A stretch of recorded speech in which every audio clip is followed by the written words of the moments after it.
Hi, welcome back Yaso kitchen. என்னோட channel பிடிச்சிருந்தா like பண்ணுங்கள், ஷேர் பண்ணுங்கள், சப்ஸ்கிரைப் பண்ணுங்கள், மறக்காமல் பெல் பட்டனை கிளிக் பண்ணுங்கள். வாங்க, டுடே ரெசிபி பார்த்திங்கன்னா நம்ம நுரையீரல் வறுவல் செய்ய போகிறோம். வாங்க எப்படி செய்யறதுன்னு பார்க்கலாம். இப்போ இந்த ஆட்டு நுரையீரலை நம்ம கட் பண்ணி எடுத்து வச்சுக்கலாம்.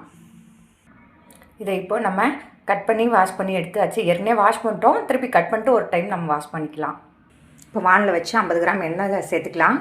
கொஞ்சம் கருவேப்பிலை போட்டுக்கலாம். இப்போ 2 பெரிய வெங்காயம் சேர்த்துக்கலாம். நல்லா வதங்கட்டும். வெங்காயம் நல்லா வதங்கிடுச்சு. இப்போ கூட ஒரு தக்காளி சேர்த்துக்கலாம். கொஞ்சம் மஞ்சத்தூள் சேர்த்துக்கலாம். இப்போ நல்லா வதங்கிடுச்சு. நம்ம கழுவி வச்சு நுரையீரலை சேர்த்துக்கலாம். இப்போ கொஞ்சம் உப்பு சேர்த்துக்கலாம். இது நல்லா வதங்கட்டும். மசாலா ரெடி பண்ணிக்கலாம். அரைக்க தேவையான மசாலா எடுத்து வச்சுருக்கேன். நீங்கள் இந்த அளவுக்கு போட்டால் போதும், இல்லை உங்களுக்கு ஈரலுக்கு தகுந்த மாதிரி நீங்கள் போட்டுக்கலாம். மசாலாலாம் பேஸ்ட்டாக அரைச்சி எடுத்துக்கிட்டோம். இது நல்லா வதங்கிடுச்சு. இப்போ நம்ம வீட்டில் அரைச்ச மிளகாத்தூள் 1 ஸ்பூன் சேர்த்துக்கலாம். மசாலா நல்லா வதங்கிடுச்சு. இப்போ நம்ம அரைச்சி வச்ச பேஸ்ட் எல்லாம் சேர்த்துக்கலாம். கூட கொஞ்சமாக நம்ம 1/4 டம்ளர் தண்ணி சேர்த்துக்கலாம். நல்லா ட்ரை ஆகிற வரைக்கும் நம்ம வெயிட் பண்ணலாம். வாங்க, நுரையீரல் இப்போ நான் ரெடி ஆகிடுச்சு.